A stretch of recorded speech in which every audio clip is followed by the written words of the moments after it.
morning mga kalabayan, mga kalakotsera, mga kabiheros. Happy weekend! At ito po ni si Madam Yura, yung Madam Daming Lakotsera. At nandito tayo ngayon sa bahay kasi wala kaming mission ngayon. Wala si Sir Paul.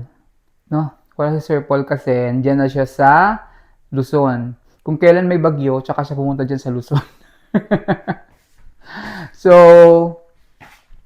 andyan si Sir Paul ngayon sa Laguna. At kasi for 3 months, hindi siya nakabalik ng Manila since ginawa itong bahay. So ito yung time lang na nakauwi siya dyan. Marami siyang asikasuhin dyan sa Manila, dyan sa Laguna. So ako muna ang nakatoka dito sa bahay na maiwan kasi nung umuwi ako ng Leyte, Negros, siya yung naiwan dito. So ngayon, siya naman ang umalis. Ako na naman maiwan dito. So, ang ginawa natin, today is Friday, naglinis ng bahay since wala kaming mission. Naglinis ako ng bahay, naglinis ng kwarto. This is Paul's bed, and this is my bed. Ayan. So, dito kami natutulog sa kwarto na ito. So, pag nandito sila JR, sila ni Jason, silang dalawa dito sa double deck. Si Paul dyan, dito ako sa sahig. So, meron naman kasi extra spare bed dyan. Doon ako sa sahig na natutulog. And then, yan, naglinis na tayo. Then, ito yung ilaw kasi. At meron akong mga bisita ngayon. meron tayong mga gumagawa nitong bahay. Dito pa rin sila Ider, ginagawa yung gate. Ayan. So, yun yung gate. Ginagawa na lang yung gate. Ayan na. So, meron na kaming gate, may privacy na kami, pwede nang isara yan anytime. Pag sa gabi, hindi na masyadong open yung bahay. Ayun, may privacy na. At then, ginagawa na rin yung garahe. Ito, garahe. Ayan. Ito na yung labas. At meron tayong mga worker doon. See, guess who?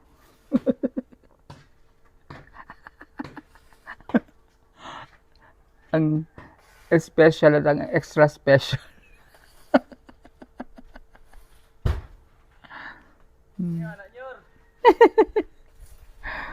Di ba? Oo. Pinapagawa sila ng ng kubo dyan, tambayan. Ni Sir Paul. Para meron kaming tambayan dyan. Sayang kasi yung mga kahoy na nagamit dun sa mga sa mga ginawa dito sa ginamit dito yan sa mga kahoy na ginamit paggawa nitong bakod. So ginamit na lang doon, gagawin na lang siyang kubo at tambayan. Wala siyang parang lang siya, lapag lang, papag na pwedeng higa-higaan anytime. Ginagawa na rin nila ni Junjun at ni Gino ang garahe. Si Ider naman ang gumawa-gawa ng gate. Sliding gate yan. So, pagkatapos kasi yan, matatapos na yung garahe, ililipat itong mga malalaking halaman na ito dyan sa gilid. Kasi masyadong malaki yung mga halaman para hindi na nakikita yung view. Kaya ililipat ng malalaki na halaman na yan sa gilid. Oh, ano yung mini park. Diba? Ang ganda.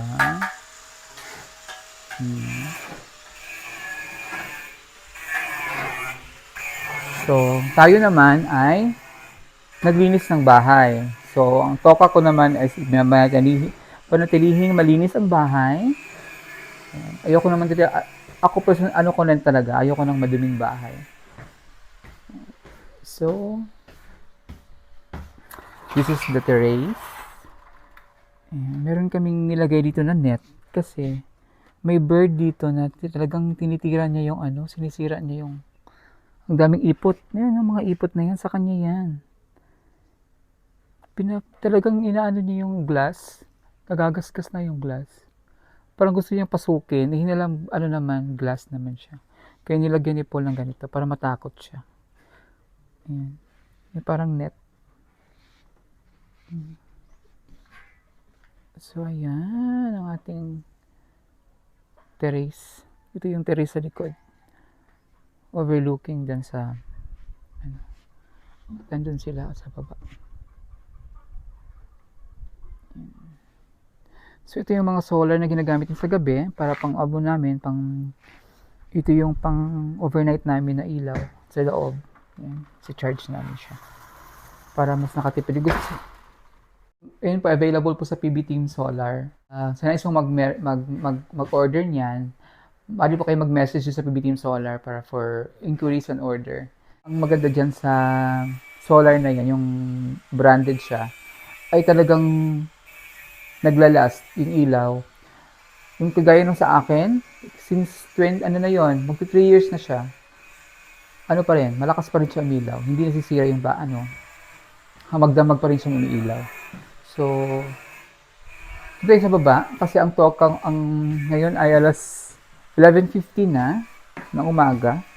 Kailangan ko na i-prepare yung aming lunch.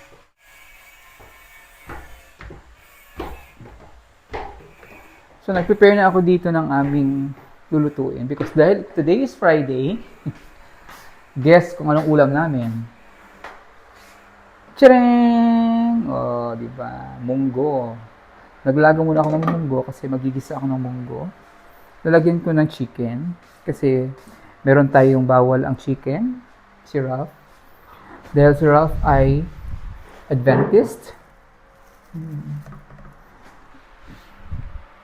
Dahil meron tayong kasama dito hindi kumakain ng baboy, ang nasa sahog ko ay chicken. So, masarap sana yung chicharon sa munggo. Kaya lang, hindi naman nakain si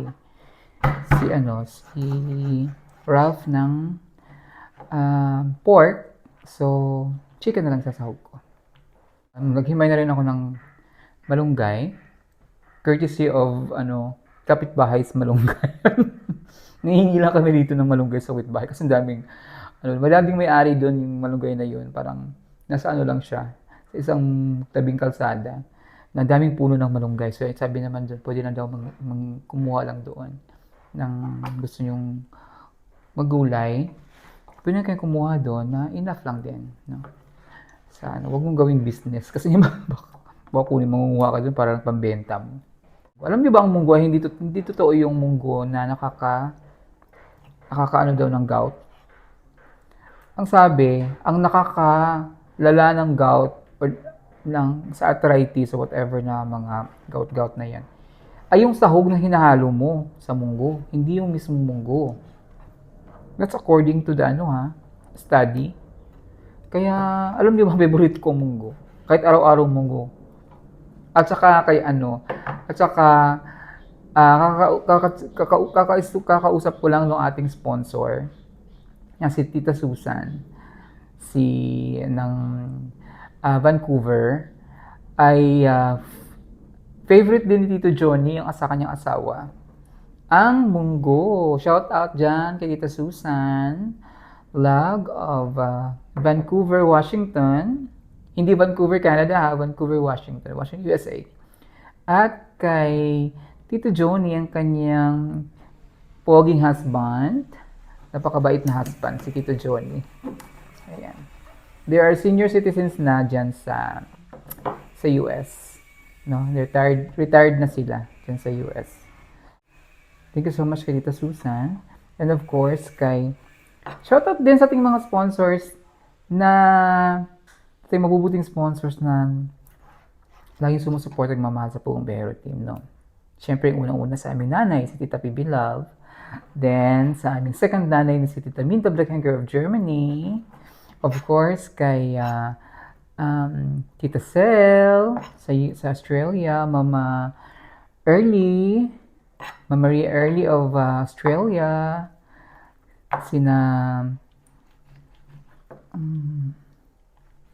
Mama Lou of California, Tita Aloy Digoma of California, USA, and of course, kay Tita Flor of New Jersey. Yan. Ang ating mga mabait na sponsors. And sa lahat po natin mga sponsors na laging sumusuporta at nagmamahal sa Bumbero team. So, shout out sa inyo lahat dyan. At we're always praying for your good health and for your sa inyong araw-araw na ginagawa diyan, especially din sa ibang bansa, yung mga sponsor, no? Kasi hindi madali yung ginagawa nila. Yan, so, dami kong chika, di ba? habang naghihiwa ako nito ng manok, chika muna ako, nag-shoutout muna ako. Ayan. Sa aking 237,000 subscribers and counting, thank you so much. Please, sa hindi pa po nakapag-subscribe ng aking channel, baka nood lang kayo ng nood, hindi kayo nakapag-subscribe pa pala. Please subscribe nyo na po ang aking channel. Madam Yula. Ayan. Road to tayo muna? 300,000, no? So, kasi 237,000 na ako. Ayan. And, please don't skip ads. Yung mga kababayan natin. So, masyadong mahabang mahabang ads na. Pwede niyo na pong skip yun, no? Kasi, minsan abala na no? Masyadong mahabang ads. At, yung mga maiksi ng ads lang, okay naman din. Please, huwag niyo na pong skip ads kasi it's one way of helping us, no? Sa ating mission, sa ating charity, no? Thank you so much sa inyong mga pagmamahal. At, magluluto na ako ng ating munggo, no?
Yan na, nakulo na ang ating munggo.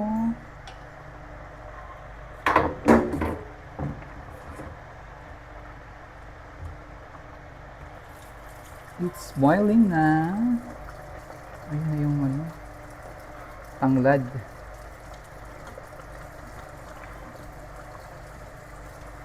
Sarap kasi pag may tanglad, mabango.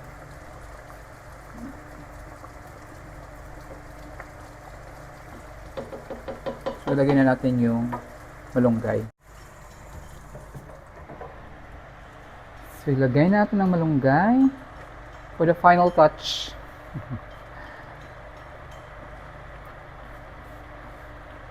Sarap itong malunggay kasi fresh na fresh itong malunggay natin sa puno.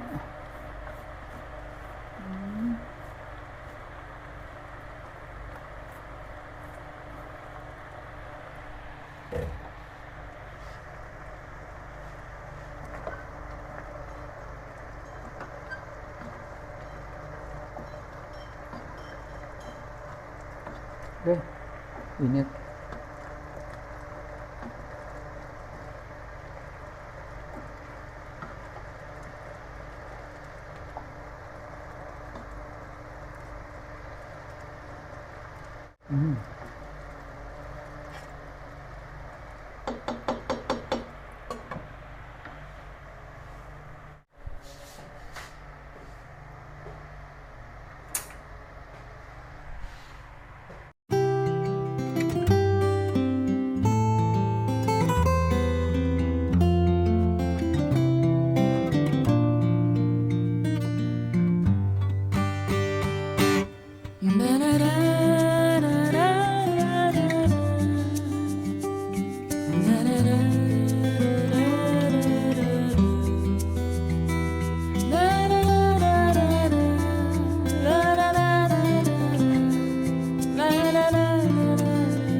Kain na!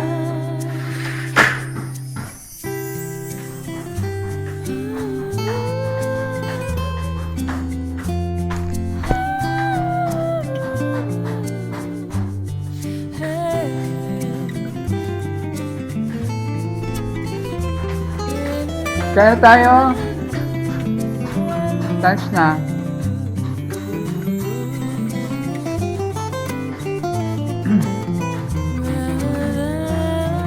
Ano na yan? Oras na ba? It's already 11:56. Break time na. Lunch time. So,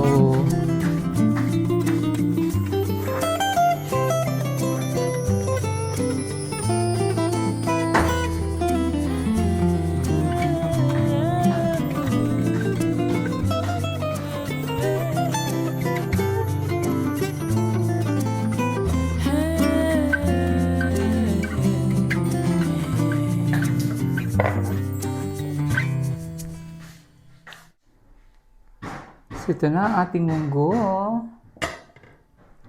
Meron kaming partner na galunggong, pritong galunggong. Ayan. Tapos, rice. Ayan.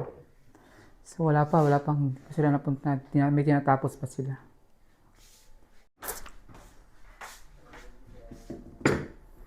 Dahil wala si Paul, ako muna dito sa kanyang trono. Ano ilan ba kami? 1, 2, 3, 4, 5, 6, 7, 6 kami.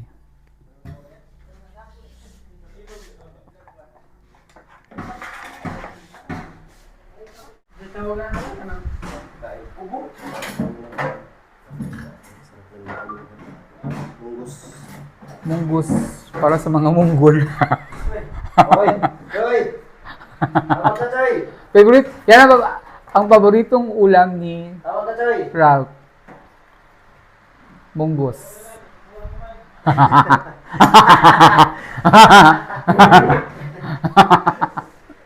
Paboritong ulam ni Ralph ang munggus.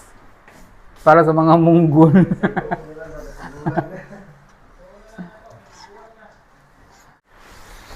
Kunin ko lang yung rice.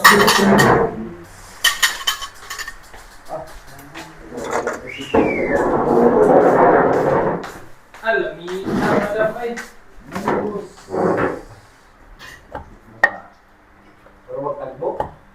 Tagbo, mugos. Ulang na tinapadam. Tinapagkuhan. Bihon. Dira tabang. Dira tabang dia, pera. Ampot ta.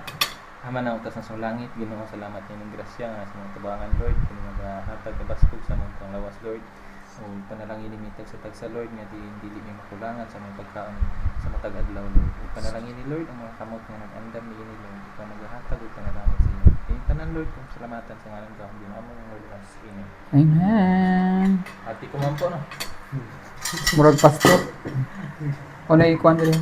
Hawag sa inyong mata. Gutom na kayo. Sana pwede ako. Tinanggal ko na yun. May natira pa. Bungkag ito ito. Nabungkag siya.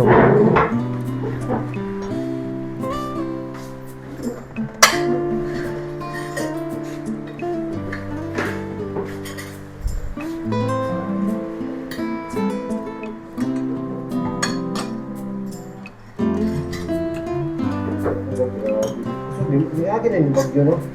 Oh, nando. Bati yun, grabe. Yung ba? Ano siya? Signal number 4. Hindi, upong yan. Bago na pod? Kung na yung kung.